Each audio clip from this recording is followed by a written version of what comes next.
Hi, I'm Matt. I'm going to give you a quick introduction to using a GIS package, QGIS, for doing your permaculture plans and designs. It's not intended to be a detailed how-to with QGIS. I'm definitely going to rely on some other gurus to explain that stuff, but just more to put it in the context of permaculture, design, and why you would care and why you'd want to use it. This is an example of our property.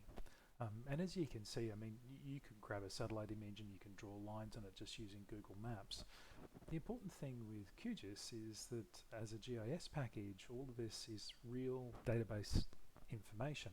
So everything has proper coordinates, you have proper counts, you can do dynamic changes. You could, for example, put a bunch of species of trees in and show them at different stages of their life so you can see the diameters that you expect to see over things like roads.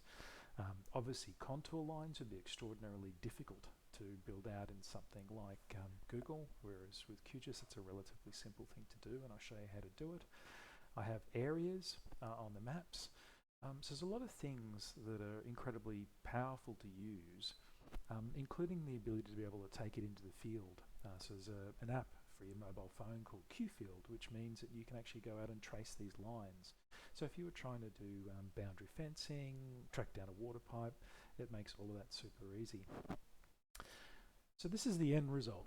Let's start and go back a little bit here.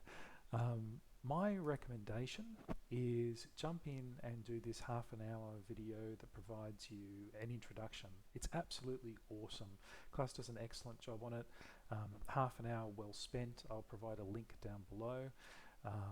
But yeah, and he has a huge range of videos, but it'll definitely give you the basics that you need to get started. So I won't repeat all of that. That'll get you going. You download QGIS from here.